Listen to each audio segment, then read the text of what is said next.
Translation and purport by His Divine Grace, A.C. Bhaktivedanta Swami Srila Prabhupada. Then Srila Bhaktivinoda Thakur in Sri Bhajan Rahasya also explains. Srila Bhaktivinoda Thakur himself in Sri Sanmodana Bhashya of Sri Siksastakam is also been quoted. Srila Bhakti Siddhanta Saraswati Thakur Maharaj in his commentary on the Sanmodana Bhashya of Bhaktivinoda Thakur is quoted in Siksastakam. Then Sri Brihad Bhagavatamrita of Sanatana Goswami is also glorifying the Siksastakam. The Nectar of Devotion by His Divine Grace, A.C. Bhaktivedanta Swami Srila Prabhupada is also having so many references of the Siksastakam. Mangalacharan is found in Sri Chaitanya Charitamrita Adi Lila, chapter 4th verse.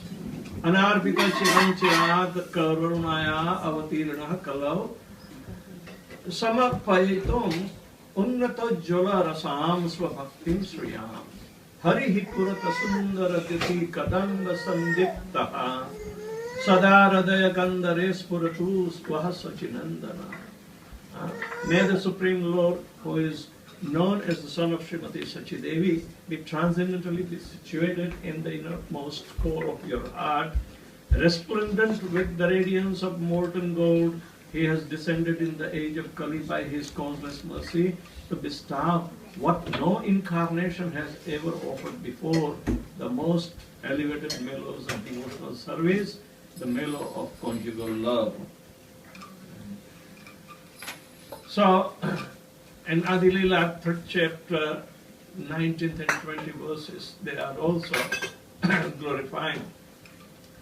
And Chaitanya Mahaprabhu himself came and predicted, he said, I shall personally inaugurate the religion of the age, Nama Sankirtan, the congregational chanting of the holy name. I shall make the world dance in ecstasy, realizing the 4 mellows of loving devotional service.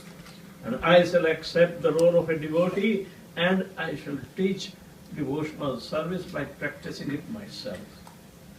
So who will consider him God? If he is coming in the disguise of a devotee, only his intimate associates, will dwell into his transcendental activities that he performs.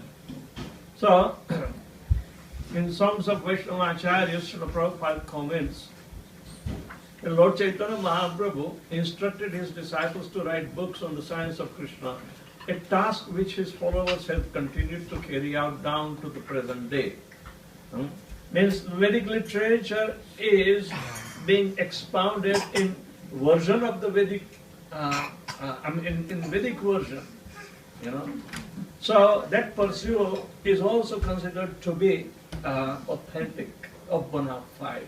So at present day, Srila Prabhupada is putting up that his efforts are also in the same line. The elaborations and expositions on philosophy taught by Sri Chaitanya are in fact the most voluminous, exacting and consistent due to the unbreakable system of disciplic succession of any religious culture of the world. Yet Lord Chaitanya in his youth, widely renowned as a scholar, in fact left us only 8 verses called Siksastakam. These 8 verses clearly reveal his mission and precepts.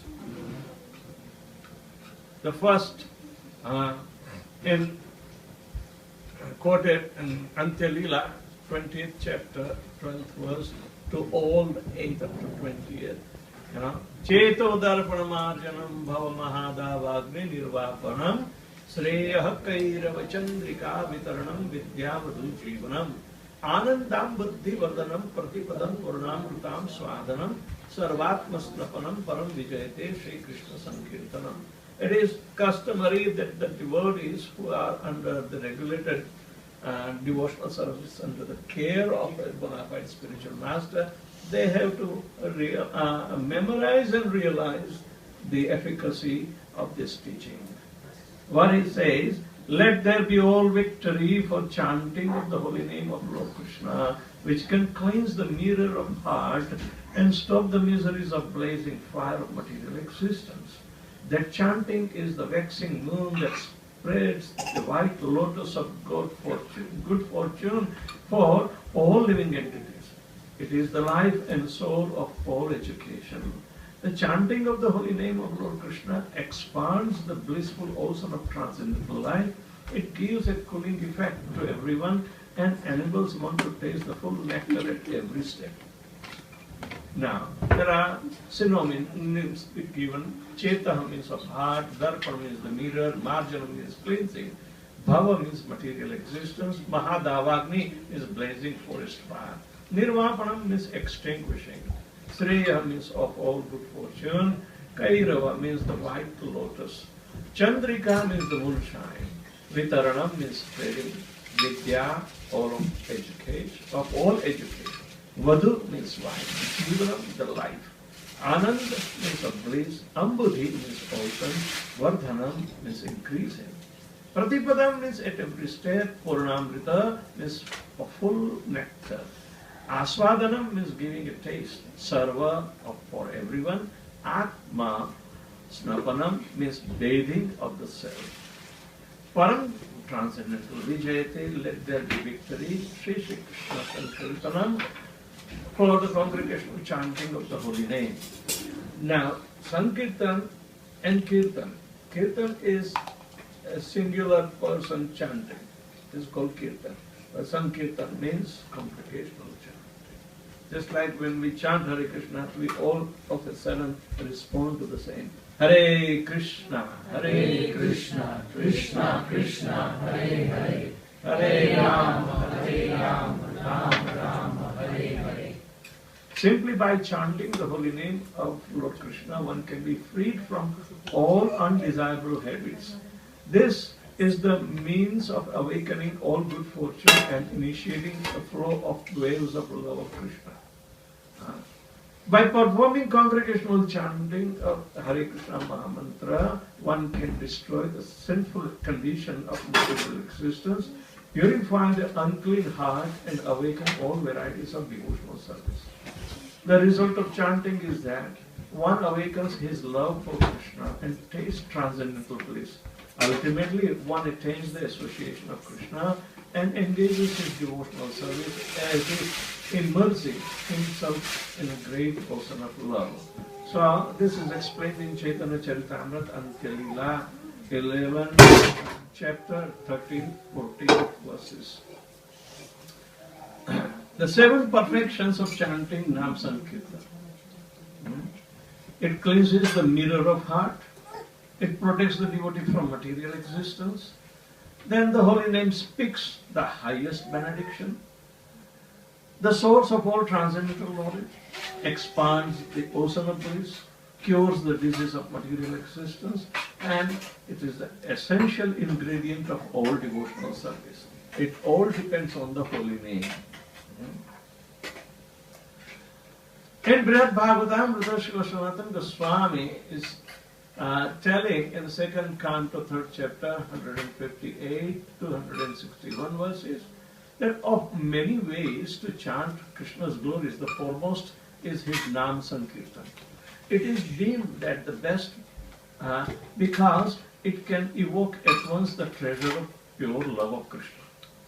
When relished with love in countless ways through the service rendered constantly by the tongue, the nectar of Sri Krishna's name delights the heart. Who can describe the unequaled excellence of Sri Krishna's holy name? And through all the names of the Lord are equally great, a devotee most quickly and easily achieves his goal by chanting the name that he himself holds most dear. Who holds most dear? The Lord. He approves. These are the primary names that you chant. Therefore, the love of Godhead can be invoked. Secondary names are not capable. Even though every potency will be there, but we will not be accessible in this particular age, because that is the recommendation and nothing supersedes the prescribed methodology. We can't make it. You can't take it by the help of a friend. Huh? You can't make a voting system that this is the best and that is not. This is the recommendedness, is a prescription. This is a prescription drug for the age of Kali. Since people have different tastes, each name of the Lord is dear to one person or other. All the names of the Lord are therefore dear. So, and the second sloka, Namanam Kari Bhautani Sarva Shakti Taprarpitam Niyamita Smrane Kava. Etadrashi Tava Kripa Bhagavan Mamapi Durdaiva Midrashami Ihajani Naruraga. My Lord, O Supreme Personality of Godhead, in your holy name there is all good fortune for the living entity, and therefore you have many names such as Krishna and Govinda, by which you expand yourself. You have invested all your potencies in those names, and there are no hard and fast rules for remembering them. My dear Lord, although you bestow such mercy upon the fallen conditioned souls by liberally teaching your holy name, I am so fortunate that I commit offenses while chanting the holy name, and therefore I do not achieve the attachment for chanting. So these are the synonyms. Namanam of the holy names of the Lord. Akari means manifested. Bahuda, various kinds, Nija, Sarva Shaktis, all kinds of personal potencies. Tatra in that are either disturbed, Niyamitaha, restricted, Smaranena, in remembering, not Kalaha, consideration of time, Etradashri, so much, Tava, your Kripa, mercy, Bhagwan, O Lord, Mama, my, Api, O Lord. Durdaivam, misfortune, Idrasham, such Iha, in this holy name, Ajani means was born, not Anugraha, attachment. The translation is that even though the Lord made it so easy to chant, but we have no attraction. What is more unfortunate than that? So the holy name is the cure for material miseries.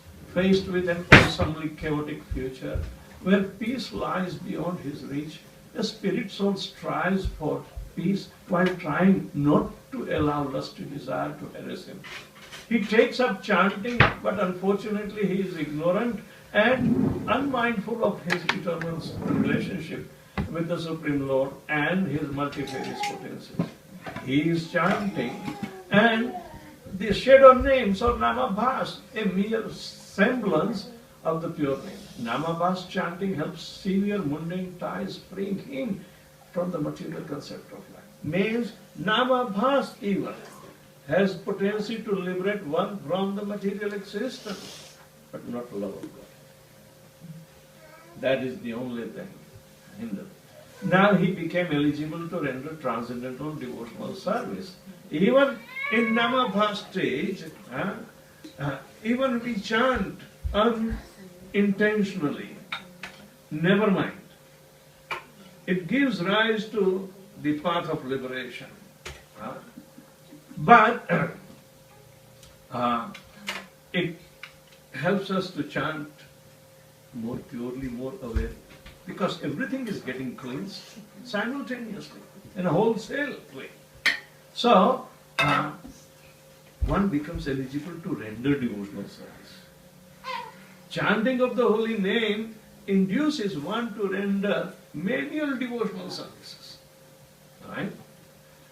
So, he becomes eligible to render transcendental devotional service to the Lord. Elevated souls who are liberated and unafflicted by Maya's onslaught can obtain pure love of Krishna by unblemished chanting. This is Bhakti Siddhanta Saraswati Thakur Maharaj is giving the purport in Siksastakam. He wrote, there are 4 types of anarthas that are preventing us to chant or understand the efficacy of the holy name.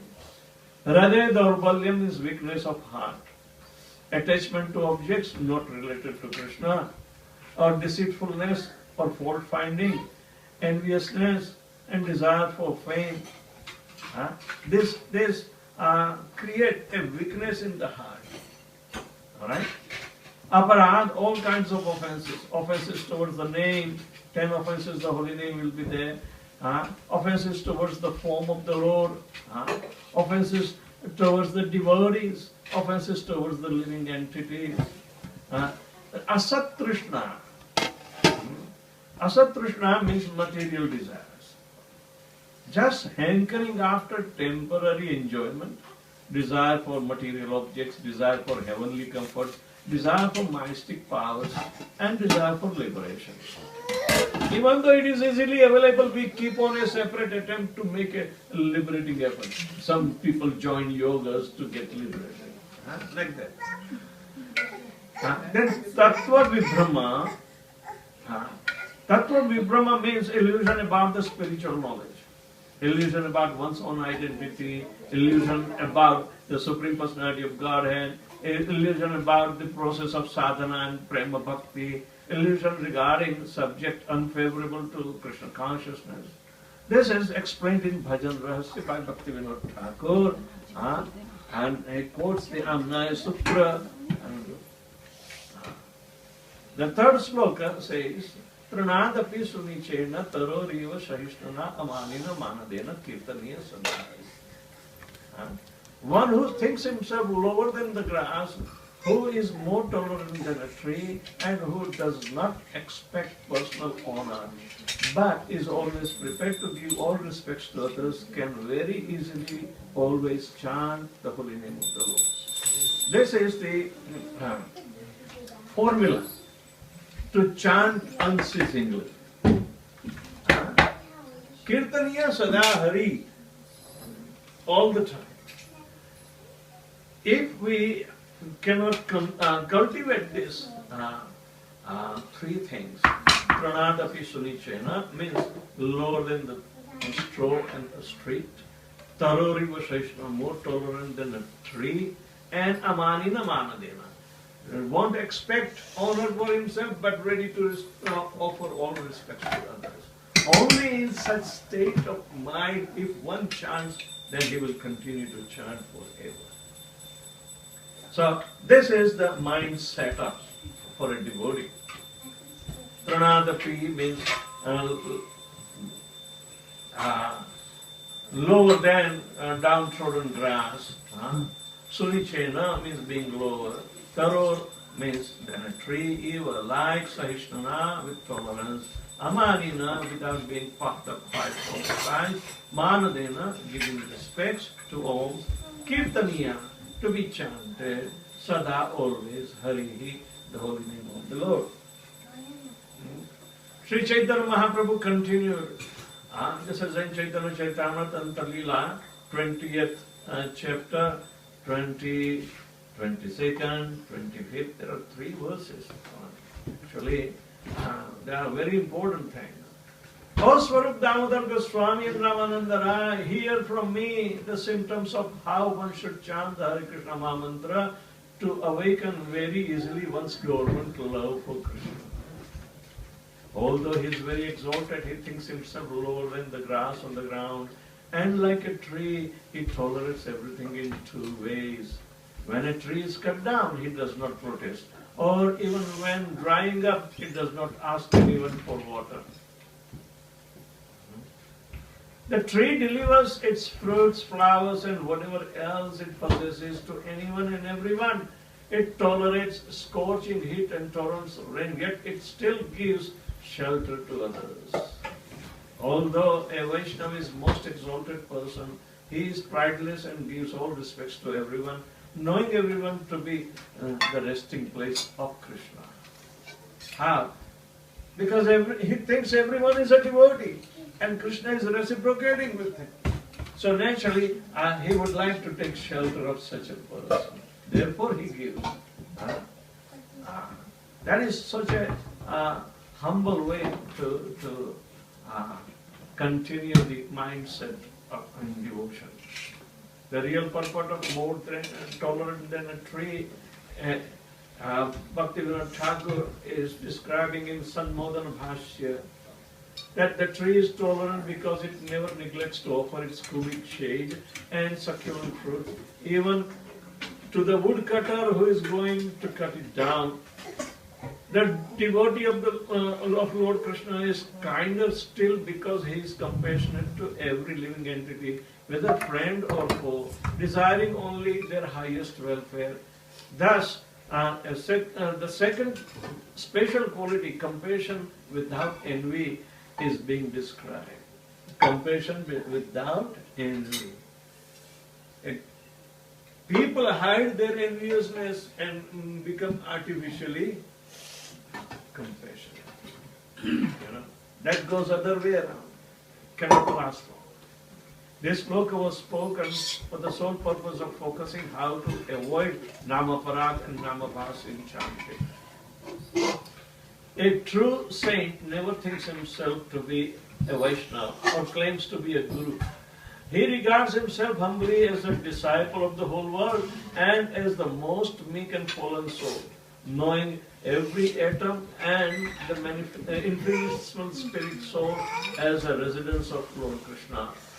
He never mistreats anyone as his inferior. He is not wanting, nor does he require anything from anyone. Even if others are envious and spiteful of him, he never retaliates. On the contrary, he prays for the well-being of his tormentors. Bhakti Siddhanta Saraswati Siksastakam. This is the comment. Sloka number 4. Na dhanam na janam na sundarim kavitam va jagadisha kamae mama janmani janmanishvare bhavatat bhakti raituki tvai. O Lord of the universe, I do not desire material wealth, materialistic followers, a beautiful wife, or fruitive activities described in flowery language of the Vedas. All I want life after life is unmotivated devotional service to you. Na means not, dhanam means riches, na not, janam means followers, na not sundarim, a beautiful woman, kavitam, fruitive activities described in flowery language, va, or jagadisha, O Lord of the universe, kamaye, I desire, mama, my, janmani, birth, janmani, after birth, ishvare, unto the Supreme Personality of Godhead, bhavatat, let there be bhakti, devotional service, ahituki, with no motives, tvai, unto you. Okay. Dissipating shadow bhakti. Shadow bhakti means superficial, just like a show of bhakti, but no. The principal symptoms of bhakti is loving devotional service to Lord Krishna. The secondary symptom is freedom from all desires, anyabhilashita shunya. Outside of the path of bhakti, which is untainted by karma and jnana, anukulyena Krishna.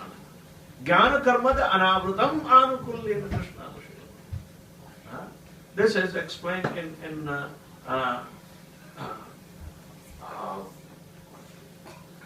Rupa Goswami's treatise on bhakti, expressed in Bhakti Rasamrita Sindhu, that the principal symptom of bhakti is loving devotional service to Lord Krishna. And secondary symptom is freedom from all desires, anyabhilashita. Outside of the path of bhakti, which is untainted by karma and jnana, we do not allow the influence of jnana and karma to render devotional service. Right? So if the sadhak's attachment for sensual pleasure is not severed, then his original spiritual identity does not become manifest. In which case bhakti, which is the intrinsic flavor of the Lord's Ladini potency, cannot be transformed into bhava or amorous spiritual levels, because he is still harboring lust. Lust is a perverted reflection of the original love. Right? So, if sensual attachment is continued, then it becomes a shadow. One has to curb eventually the misleading or completely antagonistic character of lust. One should become free. Then and then, Bhakti Devi will be blessing. Bhakti Devi is the embodiment of Lord's Ladini potency, means Radharani. But at the same time, with the transcendental realization, means the knowledge aspect, means Samvit Shakti Saraswati. When Saraswati and Radharani manifest to get together, becomes Bhakti Devi. So we need to have blessings of both. We need to get experience through chanting that how pure chanting will be effective, and that's how a sadhak is supposed to be advised, to curb the sensual pleasures, because they go ill together. Otherwise, bahu janma yadi karashavana. After many, many lifetimes, he will not get the love of God. The instruction of this sloka is meant to dissipate the very shade of bhakti, bhakti abhas. So, thus we can come to stage of pure devotional service. In Virat Bhagavatamrita, Sanatana Goswami also puts this very fact, that the loving devotional service of prema is far different from the disciplines such as karma, jnana and yoga. At every stage is decorated by indifference to them and is rooted in dainya, utter humility. An intelligent person should carefully cultivate speech, behavior and thinking that fixes him in utter humility. And anything that stands in the way, he should avoid. When dainya fully matures, prema unfolds without limit. Dainya means humility. Humility is to be cultivated. So when you want to take shelter or surrender to Lord Krishna, you need to prepare ourselves and become exhausted of any other help that we might think, bank balance or family members or this or that. It has nothing to do with love of Godhead. Okay? They all have to be put up into that path, because each and every living entity is part and parcel of Krishna. So how come others are going to help if they are totally ignorant of that? So a sadhak has to be very careful. It's not negation of other family members, rather it's a matter of educating. So in their turn, they will take the education. So you have to make a provision for that. Encourage them, to take up.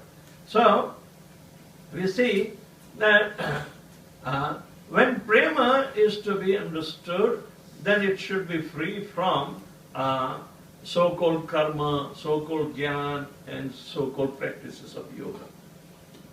Prema is the fruit of performing devotional service. It does not come otherwise. So, dainya is very essential, that we are all exhausted from anything else. Na dhanam, na janam, na sundarim. La kavita means glorification. I do not desire mama janmani janmani shware bhavatatha bhakti rahitu kitvai. Let me take birth after birth, but for the purpose of unmotivated and uncontaminated devotional service. That is the life of eternity. If we go back home, back to Godhead, we have to do there. So why not do here even? What is the difference from there and here? So an intelligent person should carefully cultivate manasa, vacha, karma, by speech, behavior and thinking that fix him utter humility. Otherwise, I will speak the words of humility, but I will not behave in a humble way. Then what will happen? I'm an impostor. I'm a hypocrite.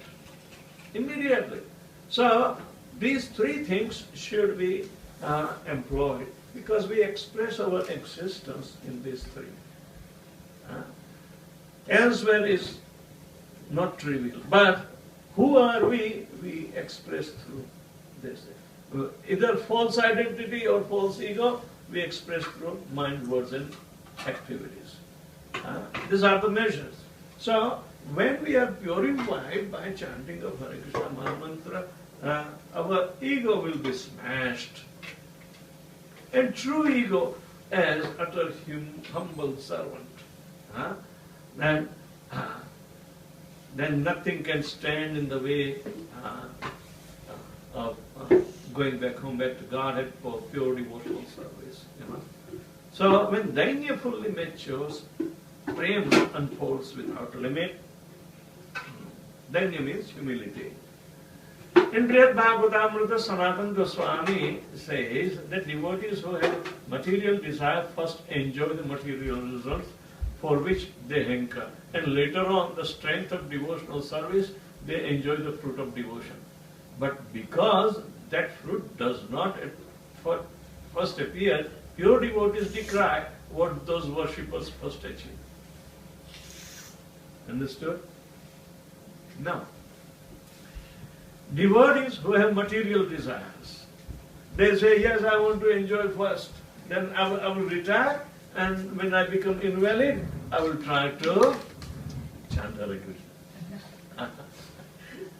That's a false promise, because hankering may not have subsided, one would not give you an opportunity, So, later on the strength of devotional service, they would enjoy the fruit of devotional service. But where is the question of maturing the devotional service at later stage? We have not given enough opportunity. Even though Krishna awarded, what is our selection? But if we are attached to the enjoying spirit, then it goes ill together. What is the 10th offense? To hear the glories of the holy name so many times and yet to cultivate material attachment even after understanding so many times that's the matter. It becomes an offense on the holy name. We knowingly try to take a very clean bath in crystal clear waters of the holy name like an elephant, and then come out and throw the dust of material. Shaucha Kunjarvat. This is compared to that elephant bath. So, pure devotees describe what the worshippers first achieve.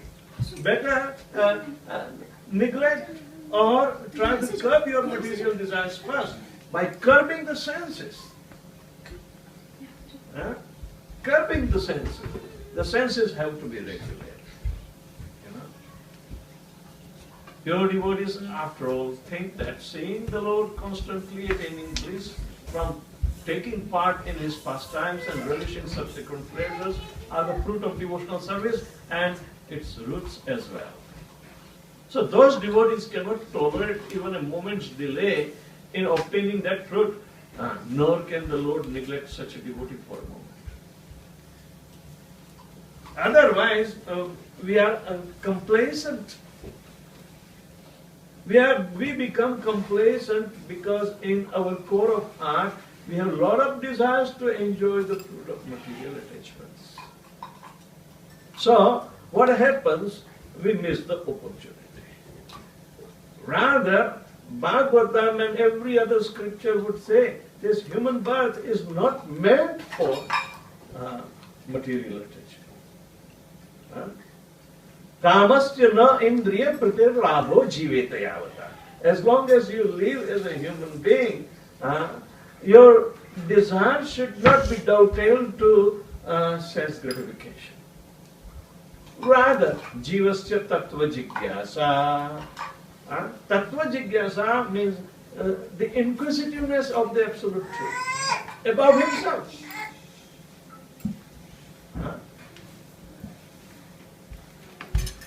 Na ischevi karmani. Our karma or activities that we voluntarily do, that should not be dovetailed towards the sense gratification. Like that. So, when some devotees, by neglecting those sensory activities and try to act in the scriptural injunctions, they would care less because they want to enjoy the transcendental pastimes of the Lord and tushyanti cha ramanti cha. They satisfied far more themselves by conversing with each other and conversing about me, Krishna says, and the pastimes I have, exhibited. So those devotees who cannot tolerate even a moment's delay, they must be very intense devotees, very intense. So just to obtain that fruit, he will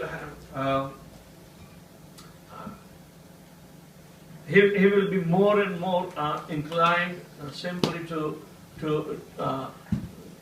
keep away from the material entanglement. So the Lord also neglects such,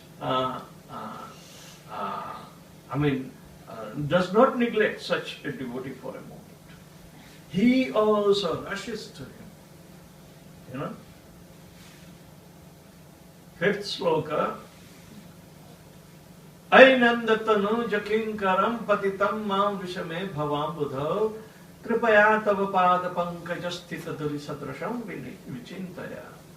O my Lord, O Krishna, O son of Maharajananda, I am your eternal servant, but because of my own fruitive acts, I have fallen into this horrible ocean of nescience. Now please be causelessly merciful to me. Consider me a particle of dust at your lotus feet.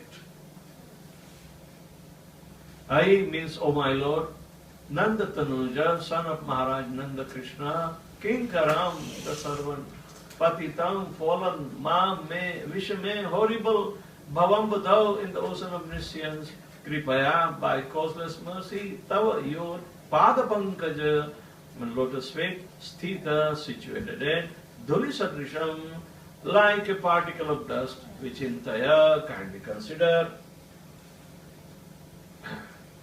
Crossing the ocean of material existence is the theme of this particular verse. That the sturdy boat of your holy name is the only means of crossing over this dangerous ocean of material existence. Considering all these facts with a level head, I beg for the invincible boat of your holy name from my Guru, which he gave me by his causeless mercy.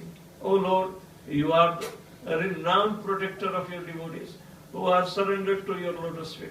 Therefore, please accept this homeless, destitute, cleanse me of all my faults, and consider me as a particle of dust at your lotus feet.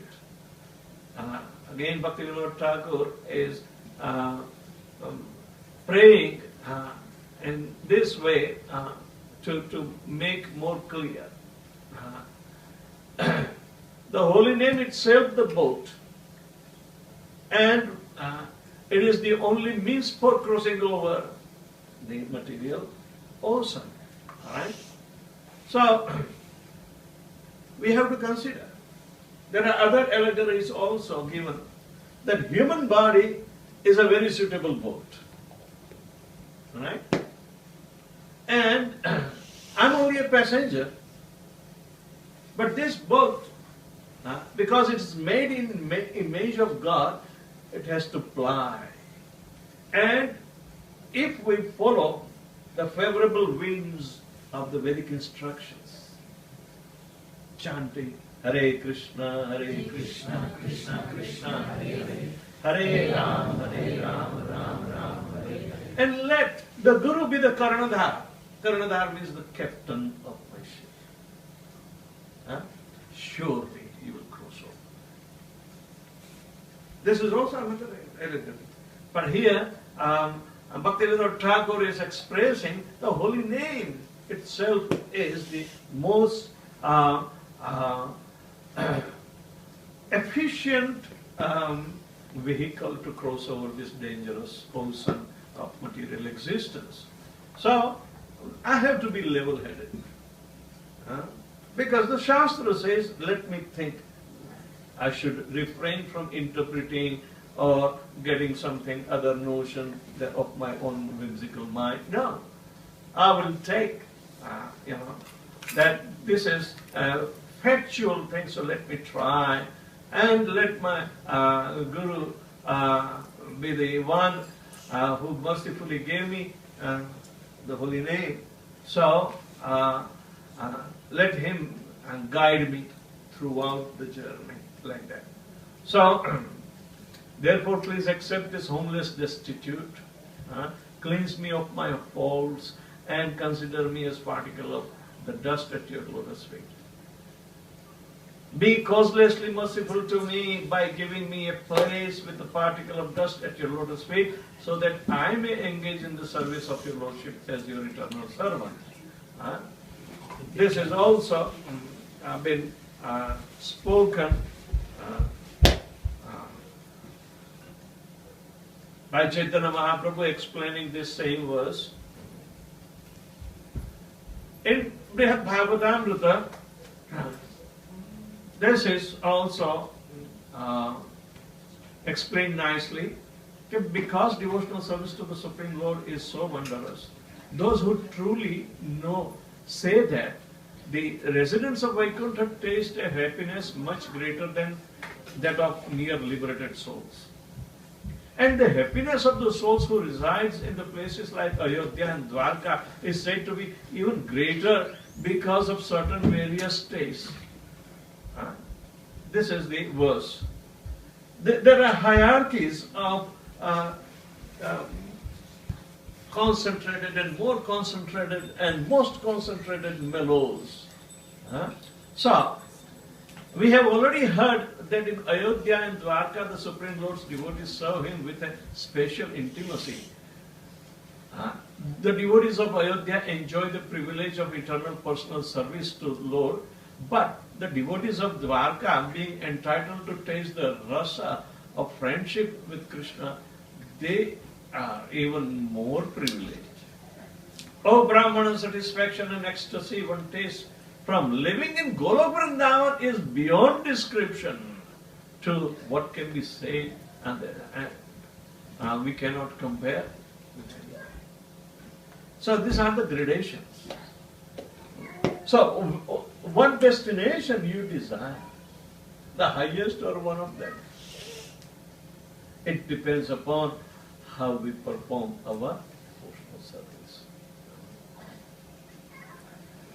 The same kind of ecstasy these devotees previously enjoyed in worshipping the Lord, they continue to relish here in Vaikuntha. They obtain it as a unique, uninterrupted, unceasing bliss, newer and newer at every moment. This is in Brihad Bhagavatamrita, that in Vaikuntha, all the devotees, will go there and will enjoy the devotional service, which will be ever newer and newer, but it's unique only for Vaikuntha, and there will be more higher taste available in Golok Vrindavan, Dwarka Dham, or Ayodhya Dham, like that. Here it is. The devotees of Ayodhya enjoy the privilege of eternal personal service to the Lord. There is so much relationship. In Vaikuntha level, there is awe and reverence. Here in Ayodhya, there is servitorship. And servitorship with other relationships. The devotees of Dwarka, being entitled to taste the rasa of friendship with Krishna, they are even more privileged. Uddhav is one of them. And Purna, complete perfection. This anguish of separation is praised as the greater than the happiness enjoyed with those one loves. Separation is so pleasing to the mind, it cannot be described. It always transforms at last into an abundance of pleasure. Only experts in tasting these moods can understand how this happens. When one is feeling the pangs of separation, the Lord is not obscure at all to them. He is ever captured in their heart, and he will not be able to escape. Otherwise, externally he will escape. If we have other things as an agenda, if we rest or depend upon other things, save except on the mercy of the Lord only, then the Lord will go away also, but we will not feel that much pang of separation. But gopis gave up everything, and within the core of their mind, nothing but Krishna left and occupied all the chambers of their heart. So they were ever immersed in the thoughts of the Lord, so the Lord cannot escape. So what is more higher ecstasy than this? Sloka number 6. Nayanam galadashrudharaya vadanam gadgadarudhaya gira pulakai nichitam vaku kada tava nama grahane bhavishyati. These are this situation when you feel vacant. See, the whole heart will be vacant for the Lord to come and reside. My dear Lord, when will my eyes be beautified with filling with tears that constantly glide down as I chant your holy name? When will my voice falter and all the hairs on my body stand erect in transcendental happiness as I chant your holy name? This cannot be brought artificially, unless our heart is totally purified and only Krishna is going to reside in it. Nayanam is eyes, Galata Shrudharaya, by the streams of tears running down. Vadanam is mouth, Gadgada means faltering, Ruddhaya, chopped up, Gira is with words, Pulakai, with erections of the hairs due to the transcendental happiness. Nichitam, covered, Vapu, the body, Kada, when, Tava, your Namagrahane, in chanting the holy name. Bhavishyati, will. We have been chanting for 45 years and yet nothing is raising. Not a single hair on my body has been raised. Why? Because I haven't felt any pangs of separation. Alright? In Srimad Bhagavatam, 2nd canto, 3rd chapter, 24th verse, the purport by Srila Prabhupada was also given that certainly that heart is still framed, which in spite of one's chanting the holy name of the Lord with concentration does not change when ecstasy takes place. Tears fill the eyes and the hairs stand on end. In the beginning there may not be the presence of all transcendental ecstasy, which are 8 in number.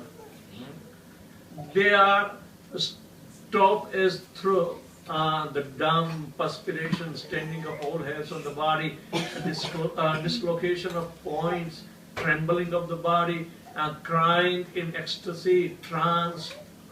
Dislocation of points means the joints. They become extended. But there is no doubt that chanting for a while takes one immediately to the spiritual platform, and one shows the first symptom of this in the art of dance along with chanting the mantra. One who chants dances also. Means your limbs are moving in ecstasy. So,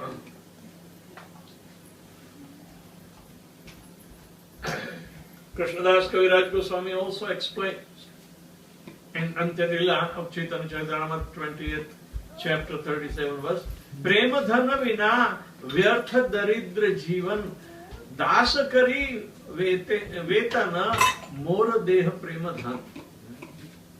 More deha prema dhan. Without love of Godhead, my life is useless. Therefore, I pray that you accept me as your servant and give me the salary of ecstatic love of God. We have to beg. After chanting, begging is so ardent, so intense that Krishna listens. So 9 symptoms of bhava. The devotee is tolerant and unperturbed even when faced with a very distressing situation. He is averse to wasting time. He utilizes all the time in the Lord's service. He is prideless. He has complete conviction that he will attain the Lord's lotus feet. Extremely eager and anxious to attain perfection, he has acquired a taste for chanting the holy name. He has strong taste for hearing and speaking about the pastimes and attributes of Krishna. He has no interest in anything that has no direct link to Krishna. He has developed a love for places of Lord Krishna's pastimes. These are the 9 symptoms for the bhava to erupt. Bhava will not come if we are not practicing these 9 things. Yugaitam nimishena chakshusha pravrishaitam sanyaitam jagat sarvam govindam viravena. That hankering is intensified, My Lord Govinda, because of separation from you, I consider even a moment a great millennium. Tears flow from my eyes like torrents of rain, and I see the entire world as void. Shunyaitam jagat sarvam. To feel everything else as null and void, it means I have only to depend on the holy name. There is no other. We become totally exhausted from the worldly matter. It is that much intense or ardent desire that is to be developed, but it develops in gradation like this. Yugaitam means appearing like a great millennium. Nimishena, by a moment. Chakshusha, from the eyes.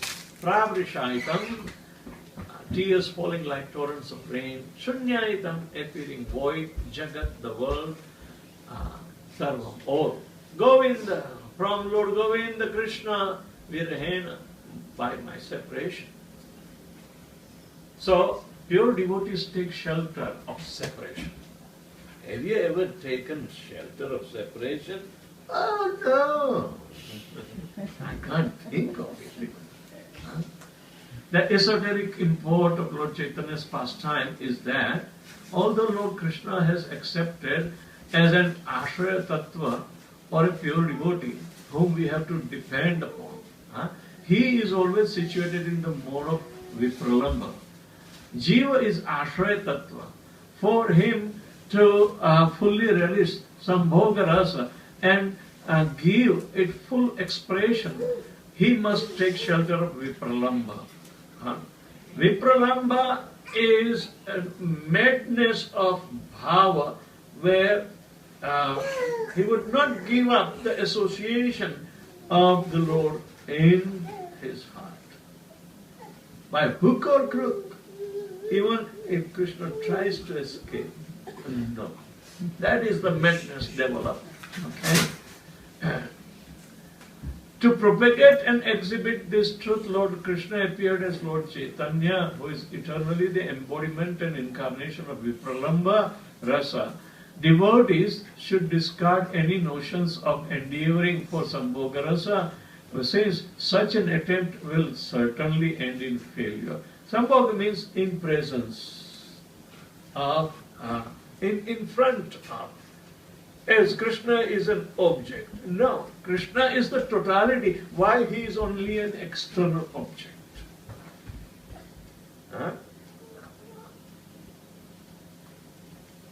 His totality is pervading the consciousness, just like the consciousness is pervading throughout the body.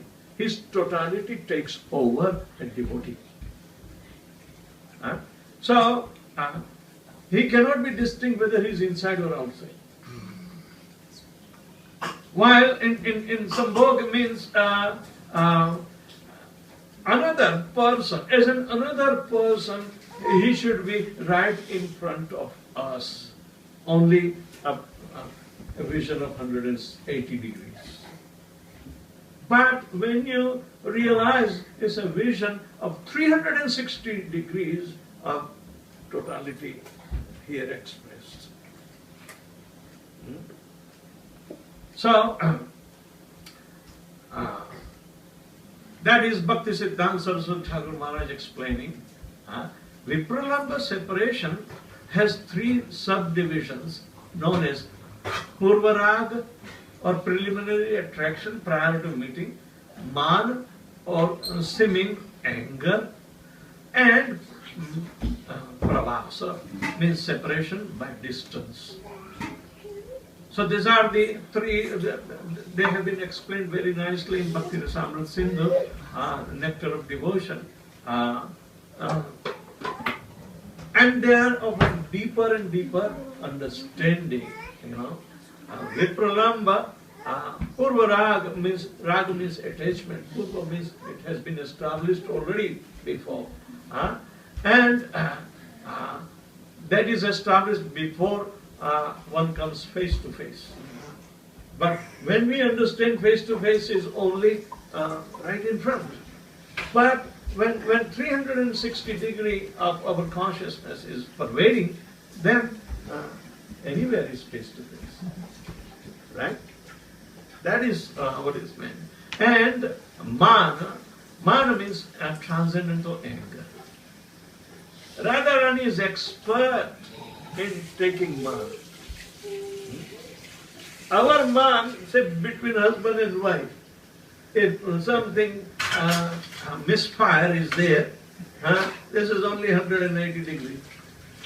Then try to go, even within the same shelter of the house, they become impersonal immediately. Instead of increasing the love, they are being. Here, the man will develop so much intensity of love that Krishna has to beg for you. Come, Radharani, please forgive me. That's a beautiful verse in Jayadev Goswami's explained that, in Gita Govinda. Smara galar khandanam mama sirasi vandanam dehi padapallava udhanam. Radharani tasted Krishna so intensely that she would not be appeased. And Krishna has to come and fall at her feet and say, that I have defeated Kamadev. Smara means Kamadev. Garala Khandanam. I have defeated him. Mama Sirasi Vandanam. My head is bowing down to you. Yes, you defeated me. Dehi Padapallava Udhanam. Please give me the shelter of your lotus feet. You are very, very generous. This is the way. And this is the love in transcendental way, ever increasing way. So, the recondite import to lodge deep within this sloka composed by Sri Chaitanya is that the devotee living in this world need only relish the separation of Purvarag, and they can't go into the other aspect of Vipralambha and then Mahabhav, and the only Radharani can do. You can't reach there. So better have Maryada. we do not discuss much either because we do not know why to discuss. Right? So Bhaktivinoda Thakur is giving the guideline. Just only relish up to the Purvaraga.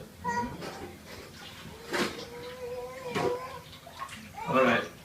In Chaitanya Charitamrita Leela, 20th chapter, 40 to 46 verses.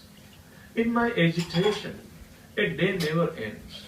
For every moment seems like a millennium, pouring incessant tears. My eyes are like clouds in the rainy season. The three worlds have become void because of separation from Govinda. I feel as if I were burning alive in a slow fire. Lord Krishna has become indifferent to me just to test my love, and my friends say better to disregard him. Gopis were coming to Radharani and telling, hey, forget that debauch. Why are you going after him like that? Huh? And we can't imitate this. While Srimati Radharani was thinking in this way, the characteristics of natural love become manifest because of her pure heart. The ecstatic symptoms of envy, great eagerness, humility, zeal, and supplication all became manifest at once. These are the symptoms that have to be accompanied and the power. In that mood, the mind of Srimati Radharani was agitated, and therefore she spoke a verse of advanced devotion to her Gopi friends. In the same spirit of ecstasy, Sri Chaitanya Mahaprabhu recited that verse, and as soon as he did so, he felt like Srimati Radharani, because he is none other than Radha Krishna Nani and So Chaitanya Mahaprabhu's the last stage, which has been described in Antya-lila in Chaitanya Charitamrita, is exhibited, and such things is only restrictedly understood by Swarup Damodar Goswami and Ramananda Raya. Even Rupa Goswami does not understand. But nonetheless, it is to warn us, this has been told, what we are. But you can imagine how in Golok Vrindavan, unlimited ecstatic symptoms are there which will defeat Lord Krishna. So, Napareham, Krishna is getting defeated there. And my dear gopis, nobody can surpass your love, Be your own tears, be the pride and prides to you, So,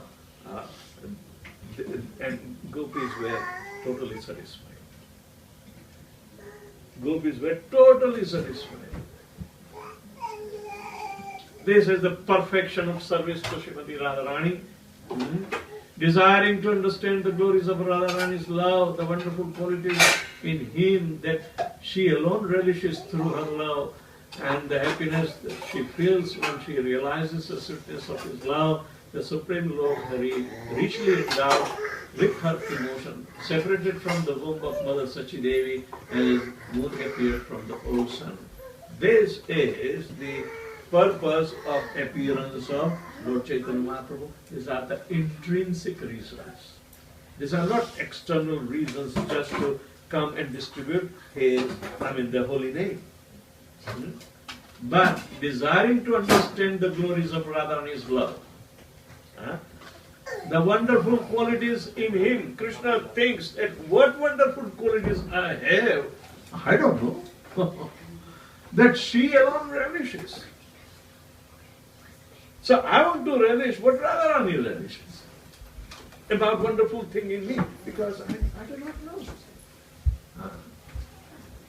And what happiness she feels when she realizes the sweetness of his love. These three reasons are intrinsic reasons Chaitanya Mahaprabhu appeared. So the jiva must never arrogate to have inherited the unique position as an Ashraya Vigraha or the eternal supportive emblem of the Lord's spiritual love. Even thinking about will make him egoistic. We don't discuss. The uncontaminated taste of this pure jiva is to remain always subservient to the real Ashraya Vigraha, Srimati Radharani. Never think for a devotee in leadership or never think you are a gift of Krishna to others. No, that will be a false ego. So here also, never think that you are going to be an Ashraya Vigraha for others to give the love of God. Rather, keep the uncontaminated state by chanting Hare Krishna and become subservient to real Ashraya Vigraha, Srimati Radharani. Although the spirit soul is dear to Krishna, yet both by constitution and by Lord's desire, he is in the category of Lord's separated energy, Jiva Tattva. So he should not think he is one of the most confidential servant. No. The last sloka, Asli Shiva Padaratam Vinastumam Adarshanam Marmam Hatam Karotu Va Yatha Tatha Va Vidadatu Lampato Mat Prananathastu Saevanava.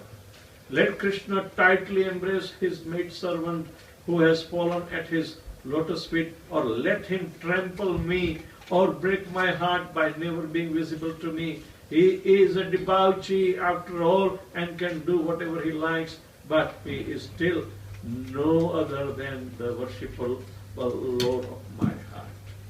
So, I am ready to allow him.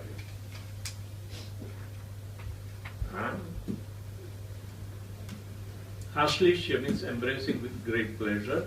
Va or Padaratam means one who has fallen at the feet, lotus feet. Pinastu, let him trample. Mam, me. Adarshana, by not being visible. Marmahatam, broken hearted. Karotu, let him make. Va or Yatha, as he likes. Tatha, so. Va or Vidadatu, let him do. Lampata, a debauchee who mixes with other women. Mat Prananatha, the Lord of my life, too. But Sahahi, eva only, na aparaha, and not anyone else. In Chaitanya Charitamrita Lila, the translation is that I do not mind my personal distress. I only wish for the happiness of Krishna. For his happiness is the goal of my life. However, if he feels great happiness in giving me distress, that distress is the best of my happiness. Who tells this? Who is speaking this?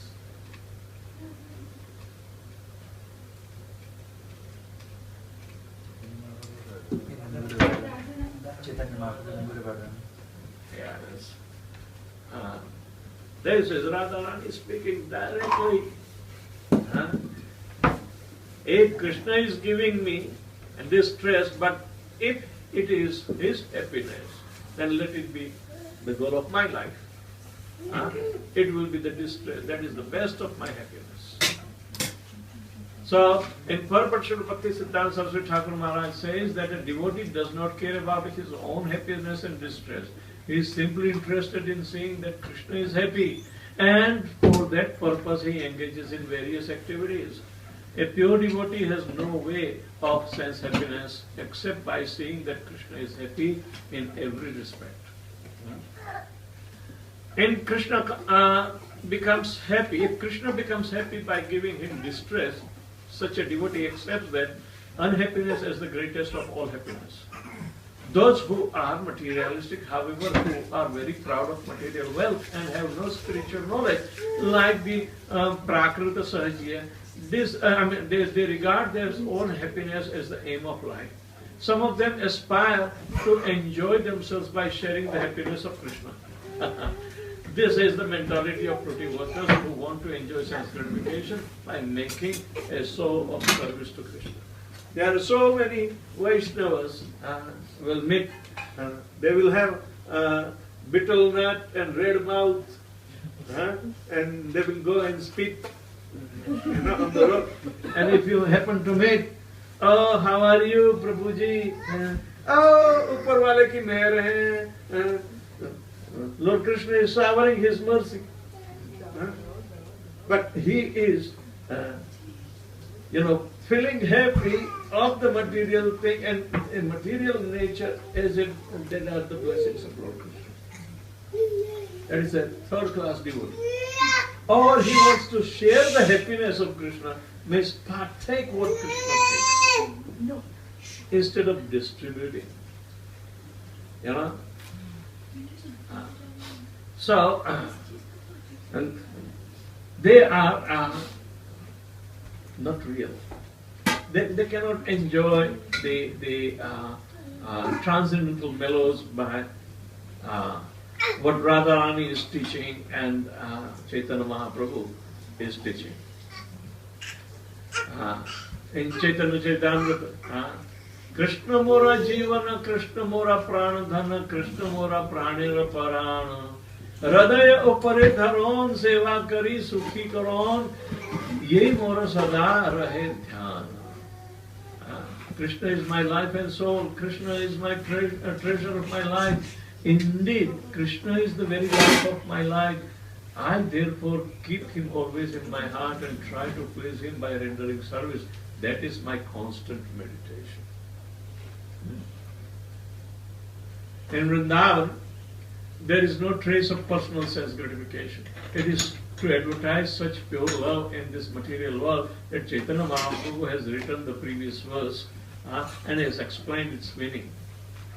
The Lord has formally composed these 8 verses to teach people in general. Now, He personally tasted the meaning of these verses, which are called the Siksastakam. If anyone recites or hears these 8 verses of instruction of Sri Chaitanya Mahaprabhu, his ecstatic love and devotion for Krishna increases day by day. Hari Bol, chant Siksastakam and your love for Krishna will increase day by day. There are 5 rasas outside of Vrindavan. Shanta, neutrality. Prahlad Maharaj said, I have never performed any real service for the Lord like Hanuman and others. I have only remembered the Lord sometimes when my mind was troubled. What a humility and an expression that Prahlad, who was so much or constantly tormented. So this is the Shanta rasa, neutrality of Prahlad. Dasya is the servitor of Hanuman. Hanumanji has taken all the risk and Ramchandra infused with his divine energy so he can accomplish. This is the servitorship. Sakhya means friendship of Arjuna. Thinking you as my friend. I have rashly addressed you, O Krishna, O Yadav, O my friend, not knowing your glories. I have dishonored you many times.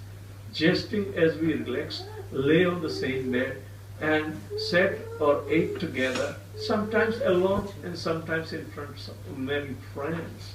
This is in Bhagavad Gita, Arjuna is admitting. So you can see the rasa. This is called Sakhya rasa. Vatsalya or parenthood. Vasudeva and Devaki. Sri Vasudeva and I, in our previous lives, underwent. Sri Vasudeva and I, in our previous lives, this is Devaki is telling, underwent austerities to get the Lord as our son, and therefore the Lord, the bestower of all boons, accepted that role. But Nanda and Yashoda prayed to Lord Brahma for pure devotion. Means they got the real mercy of the Lord. They got real love. Devaki and Vasudeva were bereft of the childhood pastimes of Lord Krishna. So they are expressing that Vatsalya. Madhurya, Swakiya means conjugal. Krishna's wife Rukmini, we can hope to achieve Supreme Personality of Godhead only by following rigorous spiritual practices. But those gopis cherish such exceptional love for him that they easily attain the success of the most advanced stages of meditation. This is how this expression is there. So for rasas in Vrindavan, no place for neutrality. Dasya, Sakya, Vatsalya and Madhurya. Can you understand by this? Sakya, Dasya Ras means, look, Balaram is doing the seva, Charan seva of Krishna. In Sakya Ras, Krishna is assembled for lunch pastimes. Vatsalya is when Brahma Vimohan Leela was, that Krishna reciprocated with each and every cow as well as cowherds by becoming or taking the shape of all stolen calves and the gopas. They were all Krishnas. And it was an extreme expression of love that they never had with their own son. Because they all desired that Krishna should be our son. And Krishna thus fulfilled their desires. You know? So this is part of the Brahma Vimohan Leela. And Madhurya, you can understand the conjugal love and intense separation is expressed by the gopis. They were in total madness of imitating all the pastimes themselves, what Krishna performed. So, what is Dasya Rasa Servitor? The first symptom of anubhav or engagement in a particular type of service, exemplified by Daruka, the servant of Krishna, who used to fan Krishna with chamar and bunch of hair. When he was engaged in such service, he was filled with ecstatic love, and the symptoms of ecstatic love became manifest in his body. But Daruka was so serious about his service that he checked all this manifestation of ecstatic love and considered them hindrances to his engagement. The service is more important than bhav. Prabhupada said, work now, samadhi later. Alright? So if Daruka is expressing, why we want to jump on the samadhi? Work now. Right? Sakya is so attached to Krishna with those cowherd little sons that they acted just like his shadow. Even for a moment they could not see him, if he sometimes went away on a whim, they were filled with great distress. And when he returns, they would rejoice and rush to touch him. Vatsalyanas. These cowherds dedicated everything they had, their bodies, families, and property, and their very selves.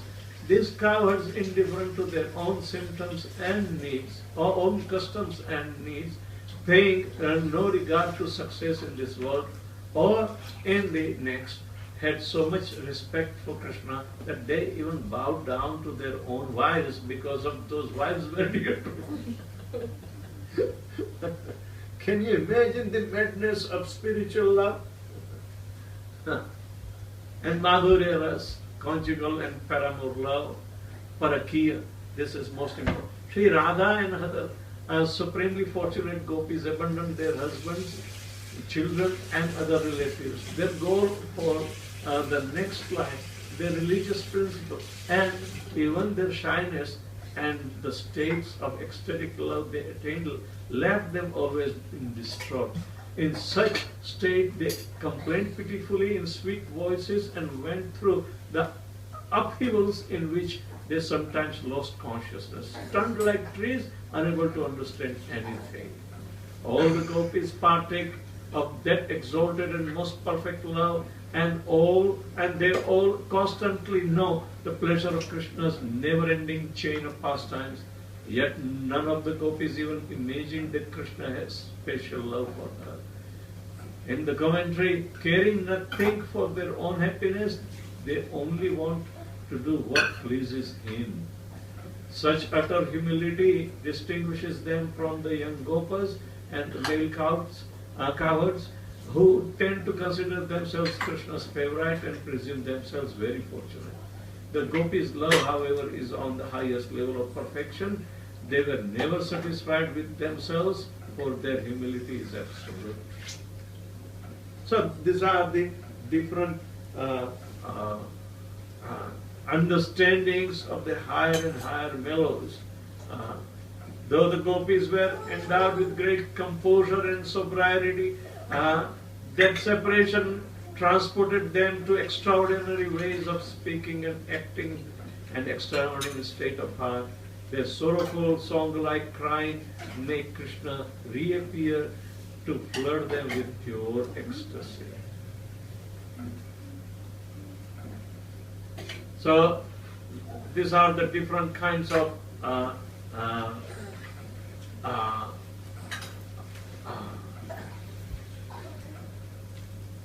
practices with understanding. How do we develop the rasa or ecstatic relationship with Krishna? When Bhaktivinoda Thakur is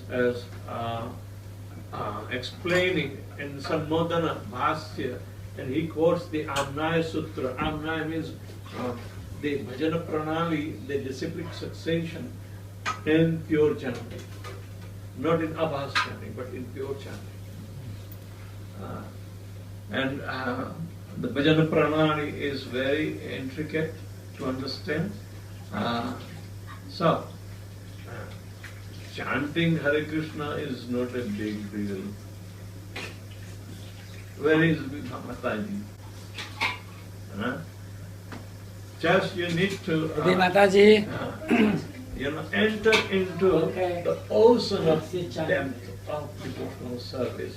Nowhere you will ever find any literature that would go into the deepest of the expression of the love of God. We do not know, even nobody teaches. But it becomes so easily available if we systematically go through this disciplined understanding with reference to the context and so many things.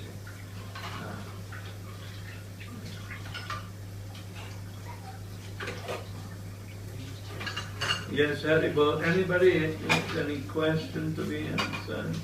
It's too much, Prabhu's.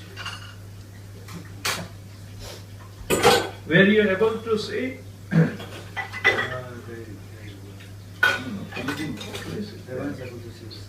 Oh no,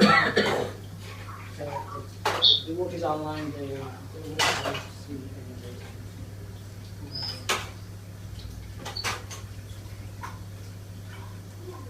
Hare Krishna, Ajay Prabhu.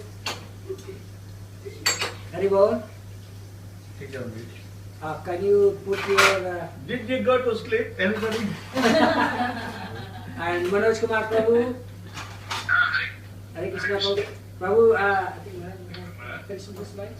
Yeah, so if devotees online, if they have any questions or realizations or comments, please feel free to come online now and put it to Maharaj for the explanation.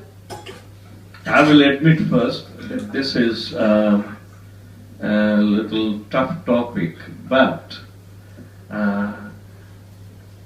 it will induce one to chant Hare Krishna if one is complacent, because it gives an opportunity to look into the transcendental windows, which is eternal and ever joyful results are there.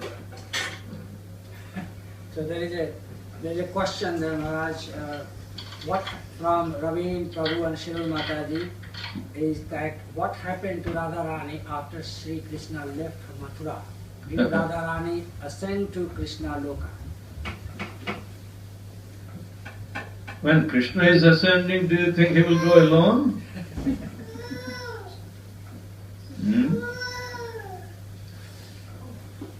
Radharani and Vrindavan, these things are so intimate that Vrindavana parityajya pada ekam na gacchati. Krishna never leaves a step outside of Vrindavan. Alright? Only his expansions go out of Vrindavan. So when it is said that in Srimad Bhagavatam that Krishna svadhamopadate dharma jnanadivisa, when Krishna goes back home, back to Godhead, he takes away his dham. So his dham is Vrindavan, and Radharani also goes. But dharma and jnana also following. So in Kali Yuga is starting, but the people in Kali Yuga are going to lose the sight of seeing where is Dharma, where is Krishna, where is Radharani. The kala nashta drashamesha. The people of the age of Kali have lost their eyesight to see the real thing. Purano arko adunudita. This Srimad Bhagavatam is brilliant like sun, has arisen to dissipate our ignorance, so we will be able to see the pure following and understanding, and it will create a desire for us also to go back home, back to Godhead, where Radha and Krishna are.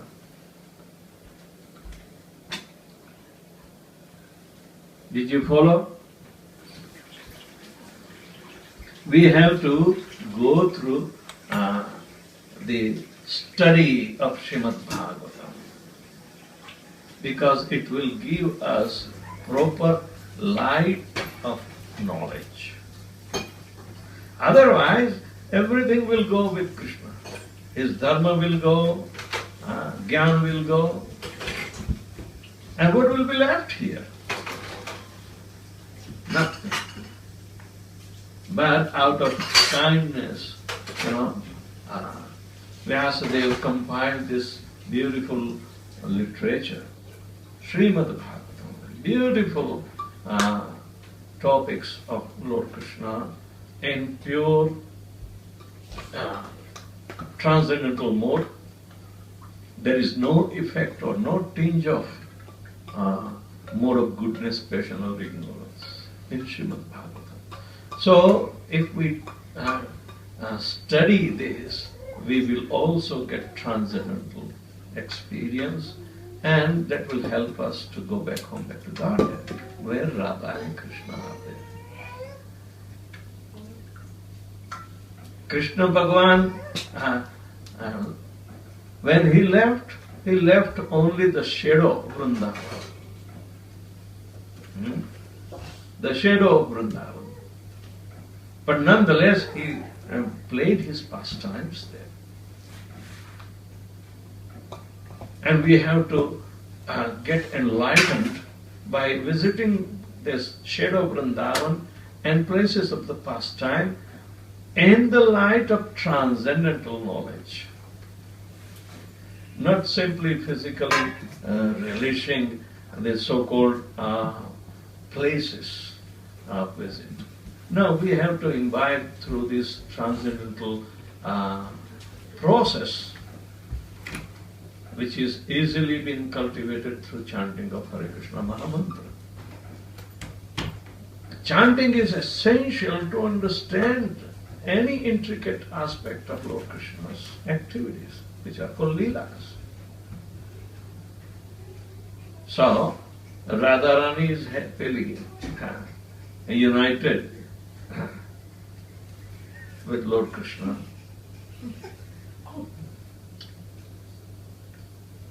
Any other questions? Yes, we have a question from Ajay Prabhu.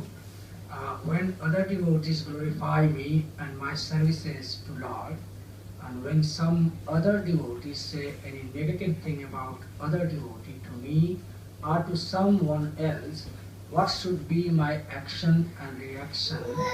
same thing when non-devotee does. Please clarify. You have right to defend the negativity spread by, for other devotee and protect his glories. Never allow them to defame such a devotee who has dedicated his life or rendered a valuable service to Krishna. But as far as ourselves is concerned, if somebody despises on us or acts against, or what's the best? We do not retaliate. We do not retaliate ourselves. And we rest, oh, Krishna is testing me through this devotee, so we should welcome. And it will not disturb our devotional service. But if we retaliate, then we will become equally offensive to others.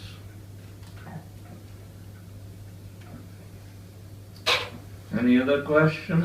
Angela Bhataji has a question. Angela Bhataji, you can ask the question. You can turn your sound system on, and you can ask the question. Yes.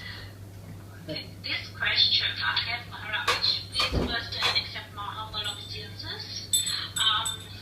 Can you hear me? Yes, we can hear. Yes. Okay, this question is related to my work. Because I'm a nurse, I have a karma towards my patients, and this involves few things which may not be favorable to my devotional service, like feeding a patient. Sometimes, because I work for intellectually handicapped children, sometimes when they see a nurse, it becomes favorable for them. Though it's not part of my duty to feed them, but they will want you to feed them. So sometimes during breakfast, I try and dodge most of the times, but sometimes they won't feed for any other junior nurses, so I have to feed them, and it may be egg, which I don't want to. It's quite important to me, but I have to. So where does my karma, how does this affect my devotional service? Feeding does not resolve the problem. It may be considered in the eyes of philanthropists as an act of charity, but the real charity is to give love of Godhead. A little cake to a child may not be remembered even after a few days. Neither the effect is going to purify. If you want to feed as prasadam, which is as an offering of love to Lord Krishna, and then that love can be distributed with the holy name. If they chant, then life will start making a progress. Gradually they will become Krishna conscious. It's the power of the holy name that we have to invest in them. That is the best charity.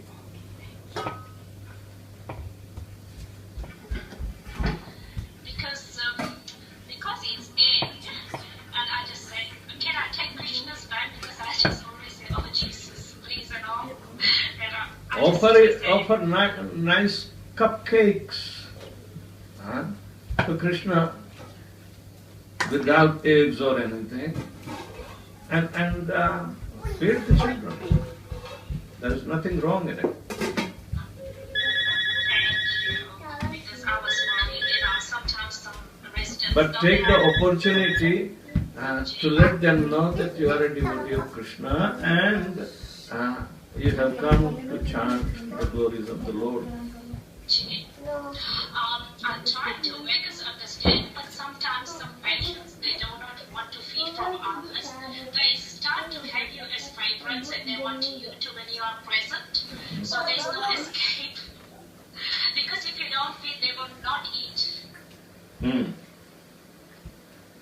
So that is the situation sometimes, Sankar. So, yeah. But try to give the best advantage. If somebody is unfortunate, what can you do? Prabhupada would not spend time after them. Prabhupada said, if they are unfortunate, what can you do? There is an incident in Chicago. There was a police officer, he was very much intrigued and amused by the devotees chanting, and he came to get an interview with Srila Prabhupada.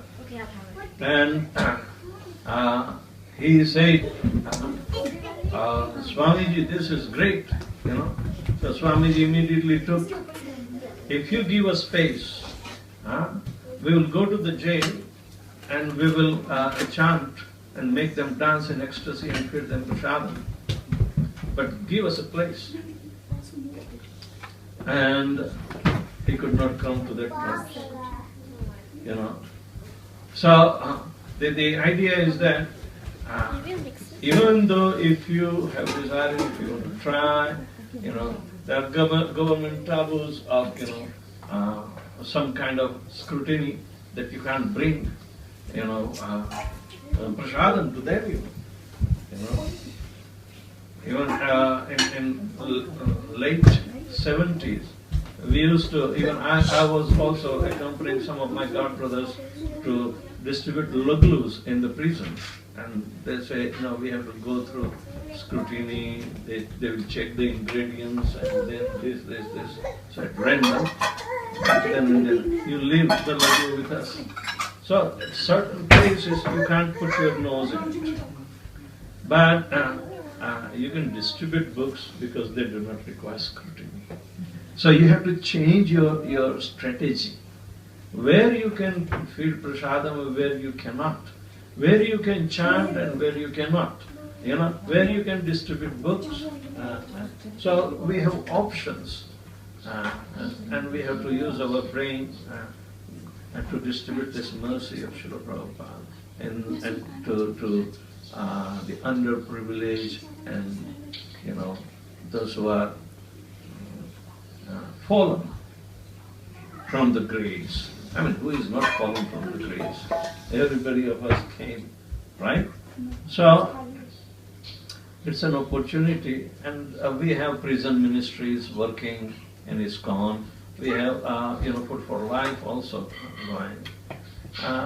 Some of the things are done on industrial basis, which we may not promote as that.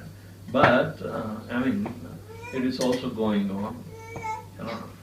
So, because that was a kind of government pressure, that ISKCON doesn't do any philanthropy. Right? So midday meals, by millions, it is being distributed. So anyway, we don't see much result of spirituality in them. So we should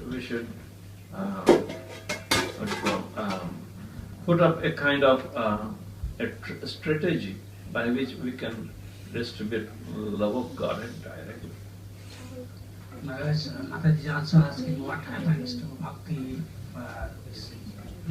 Ajay Prabhu is asking what happens to Bhakti when you are engaged in such activities.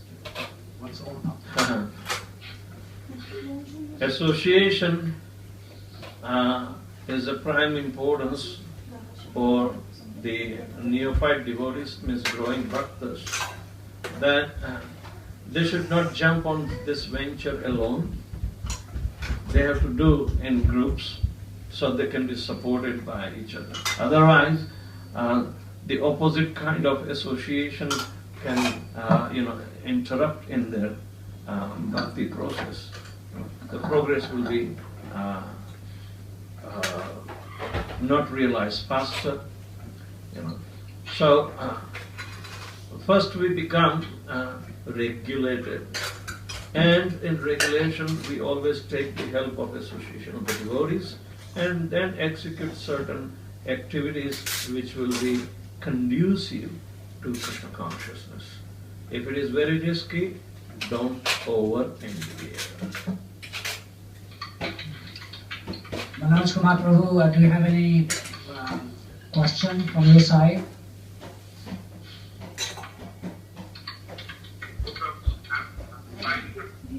The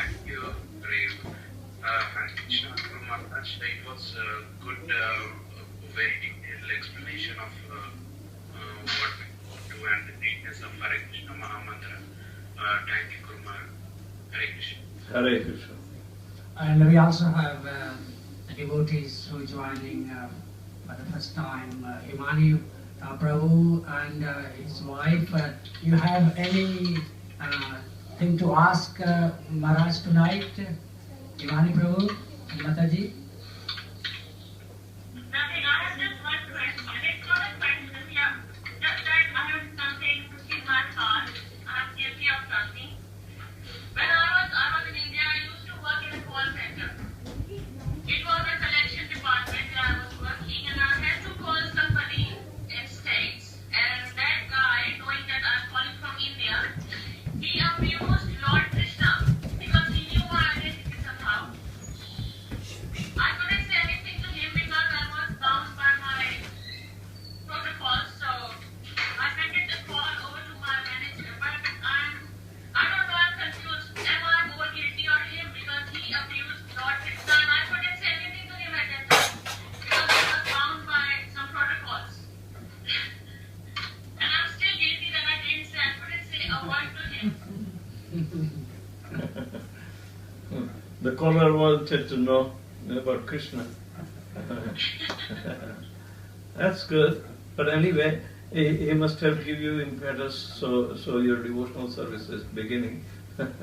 So I think you should take advantage of progress in devotional service through the association of the devotees. Krishna will bless you.